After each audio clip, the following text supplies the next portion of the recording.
Cara yang baru itu harusnya mengubah peran BUMDes yang dulunya jadi pelaku, kemudian sekarang harusnya jadi wadah.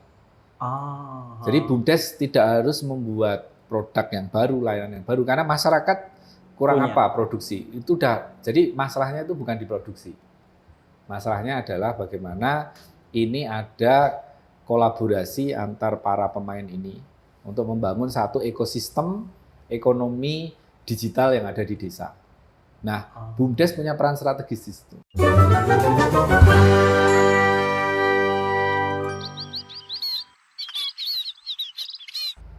Hai semuanya, bertemu lagi di podcast Desa bersama saya, Saiful Sukorini. Teman-teman, hari ini saya balik ke BUMDes ID lagi setelah setahun lebih ya, setahun lebih geser ke Kampung Mataraman. Tapi sama saja masih ngobrolin desa.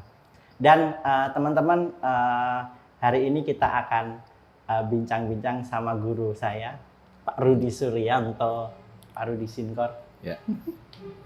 Ngobrolin soal BUMDes, bagaimana peran pentingnya di era pandemi yang penuh disrupsi ini. Teman-teman pasti udah kenal lah Pak Rudi, founder BUMDes ID, sekjen Forum BUMDes Indonesia, dan masih banyak lagi pokoknya. Langsung saja Pak Rudi, kita ngobrol-ngobrol. Ya, siap. Pak Rudi, bagaimana sih seharusnya kita memandang, mindset kita seharusnya bagaimana biar memandang pandemi ini lebih positif dan bisa lebih produktif, terutama untuk BUMDes ya? Ya, pandemi ini kan sudah jadi realita, udah berjalan 1 tahun lebih harusnya. Iya. Apa yang sudah terjadi ini kan ya kita harus terima sebagai kenyataan yang harus kita hadapi. Nggak ada yang tahu ini akan berakhir kapan, nggak ada yang bisa memastikan ini berakhir tahun ini atau juga tahun depan, sehingga salah satu sikap yang kita harus ambil adalah ya bagaimana kita berdamai, hidup berdampingan dengan pandemi. Kenyataannya di luar sana banyak yang sudah bisa move on, sudah bisa bangkit, berlari. Salah satunya adalah karena mereka mengambil sikap positif, artinya di keadaan yang sesulit apapun itu masih ada peluang. Jadi bagaimana kita kemudian fokus pada bukan apa yang sudah pernah kita lakukan sebelumnya, tapi ada fokus pada kondisi saat ini dan yang ke depan. Karena di balik berbagai pandemi ini masih banyak peluang. Dan ini harusnya jadi momentum bagi desa, karena justru desa banyak diuntungkan. Karena di masa pandemi ini kan orang kembali kepada kesadaran untuk back to basic. Apa yang paling kita butuhkan di masa pandemi adalah kesehatan. Kesehatan itu dari mana? Ya dari makan makanan yang sehat. Makanan yang lebih sedikit paparan bahan kimia. Dan semua itu ada di desa. Sehingga semua industri itu turun, tapi sekarang industri pertanian justru naik. Sekarang orang kembali lagi bertani, orang kembali lagi bercocok tanam. Tanam apa yang kita makan dan makan apa yang kita tanam. Dan sehat. Gitu. Terus untuk BUMDes sendiri Pak Rudi, bagaimana sih inovasi-inovasi atau cara-cara untuk scale up, mengembangkan unit-unit usaha BUMDes di masa pandemi seperti ini? Jadi BUMDes kan harus lihat ini kondisi berubah sangat drastis. Paling tidak ada 3 hal yang berubah. Satu, sekarang peraturan berubah. Setelah ada Undang-Undang Cipta Kerja atau yang kita kenal dengan Omnibus Law, itu maka BUMDes jadi badan hukum. Nah, di satu sisi BUMDes akan punya banyak kemudahan. Harapannya setelah jadi badan hukum akan ada kemudahan dalam sisi permodalan, akan ada kemudahan dengan kerjasama dengan pihak ketiga, akan ada kemudahan untuk diikutkan program-program strategis pemerintah. Tapi di sisi lain juga akan ada konsekuensi terkait dengan badan hukum itu kan satu. Dan ini ketika sudah jadi peraturan, maka logika yang kita pakai adalah logika kelembagaan. Mau nggak mau, suka nggak suka, siap nggak siap, yang BUMDes harus mengurus badan hukum itu, tidak ada pilihan lain. Karena ini adalah aturan. Nah itu satu sisi. Nah yang kedua, dari sisi teknologi.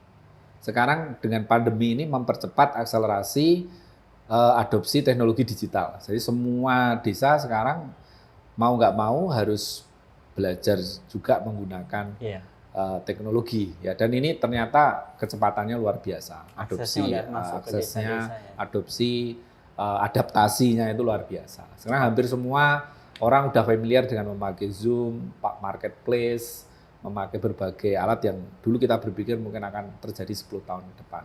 Dan terakhir, secara ekonomi ada terjadi pergeseran. Ada tren kalau dulu ini pasar ini yang hidup, yang jalan adalah pasar global, sekarang malah justru pasar yang lokal, yang mikro.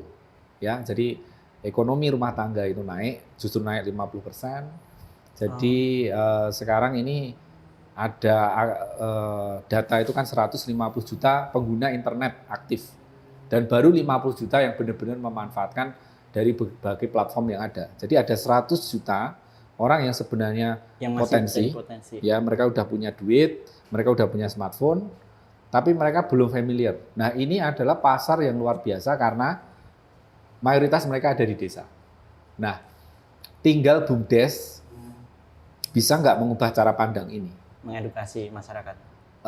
Mengubah cara pandang dia sebagai misalnya, apakah dengan berbagai perubahan BUMDes masih pakai cara yang lama, atau dia sudah sadar untuk memakai cara yang baru? Saya kira letak titiknya ada di situ. Bagaimana cara yang baru itu, Pak? Cara yang baru itu harusnya mengubah peran BUMDes yang dulunya jadi pelaku, kemudian sekarang harusnya jadi wadah. Jadi BUMDes tidak harus membuat produk yang baru, layanan yang baru, karena masyarakat kurang apa produksi. Itu jadi masalahnya itu bukan di produksi. Masalahnya adalah bagaimana ini ada kolaborasi antar para pemain ini untuk membangun satu ekosistem ekonomi digital yang ada di desa. Nah, BUMDes punya peran strategis di situ. Kalau dia berpikir bagaimana menjadi wadah produk UMKM, produk pertanian, produk perkebunan, karena desa memiliki keunggulan dibanding dengan kota, yaitu apa? Dia bisa jadi produsen sekaligus bisa jadi konsumen. Warga di kota ini hanya jadi konsumen. Dia kalau untuk memproduksi pangan nggak bisa. Nah, desa ini sudah jadi produsen. Kenapa dia berpikir jauh-jauh? Kenapa nggak menjadikan warga dia menjadi konsumen produk desa dia sendiri? Kalau nggak produk desa sebelah, ini akan jadi ekonomi yang luar biasa. Nah, ketika udah bicara soal desa sebelah nih, sekarang kan udah mulai banyak satu kawasan, kecamatan atau kabupaten atau yang membangun BUMDes bersama masing-masing. Termasuk kemarin kan bikin BUMDes bersama Indonesia juga itu. Cuman masih banyak yang belum paham bagaimana sih pola relasi, bagaimana membangun kerjasama antar desa, antar BUMDes yang baik gitu loh. Karena tadi ini masih banyak orang yang terjebak cara pandang yang lama. Kalau bisa jalan sendiri, kenapa harus jalan bersama-sama? Iya, jadi masih ada ego sektoral masing-masing gitu loh. Nah, tapi di kondisi sulit ini harusnya kan dibalik kan. Satu-satunya cara kita bisa selamat, bisa bertahan di masa sulit ini harus jalan bersama-sama. Nah, ketika orang udah muncul pemahaman itu, saya pikir akan terbuka. Akan terbuka bahwa ini bukan pilihan, tapi ini satu-satunya jalan. Satu-satunya jalan untuk kita selamat. Karena apa? Tidak mungkin ada satu desa yang bisa mencukupi seluruh kebutuhannya sendiri. Mesti ada kebutuhan-kebutuhan yang harus didapat dari desa yang lain. Demikian juga sebaliknya. Nah, mulai dari kesadaran ini. Jadi ini sebenarnya bukan masalah teknologi, bukan masalah modal, bukan masalah peraturan, tapi mulai dengan membangun kesadaran bersama. Dan kesadaran itu kan muncul dari dalam diri kan. Artinya kalau desa-desa ini nggak sadar, peraturannya mau baru, teknologinya mau baru juga nggak akan ada perubahan. Nah, betul. Di sisi lain udah banyak desa yang sadar. Hampir 1.000 lebih tadi yang kita kumpulkan di scale up itu kan desa yang termasuk sudah sadar. Kalau mereka nggak sadar untuk berubah, nggak sadar untuk mau meningkatkan kapasitas, mungkin jelas dia nggak akan ikut program kita. 1.000 lebih. Ada 1.000 lebih kan di seluruh Indonesia. Ini menurut saya sign yang sangat positif kan. Nah, tinggal kesadaran itu sebagai titik awal kan. Tentu tidak cukup hanya dengan kesadaran. Ini perlu ada kapasitas. Iya, betul. Kapasitas itu kan ada perlu pengetahuan, ada perlu bagaimana jejaring, ada perlu teknologi. Nah, ini kita rangkum. Nah, BUMDes nggak bisa jalan sendiri untuk ini. Karena untuk pengetahuan, jaringan, kemudian teknologi, itu ada pihak lain yang jauh lebih jago, yaitu di kampus, di industri, di konsultan, pendamping. Nah inilah yang kita coba buat sinergi, yang orang udah kenal dengan namanya ABC, GFM. Academics, Business, Community, Government, Fasilitator, dan Media. Nah ini kan orang sudah mulai kebayang ya bentuknya ya. Iya, betul. Contoh dengan BRI, kita sekarang running 1000 inkubasi desa brilian. Udah jadi apa ya, satu model yang udah jalan 2 kali, ini lagi jalan yang batch yang kedua di 2021.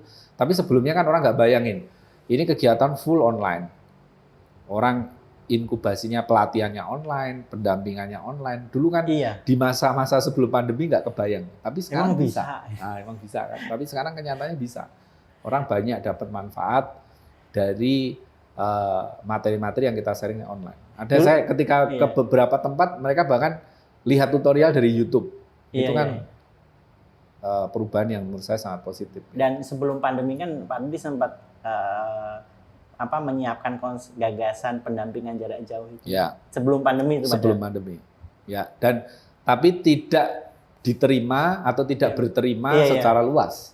Karena waktu itu belum dijadikan kebutuhan. Tapi begitu pandemi, sekarang ya itu satu-satunya pilihan kan. Nah, dan kita sekarang justru di masa pandemi bisa menjangkau lebih luas, bisa menjalin relasi lebih banyak. BRI itu 1000, kita sekarang ada kerjasama dengan Kedereka untuk scale up 1000 BUMDes dengan kampus.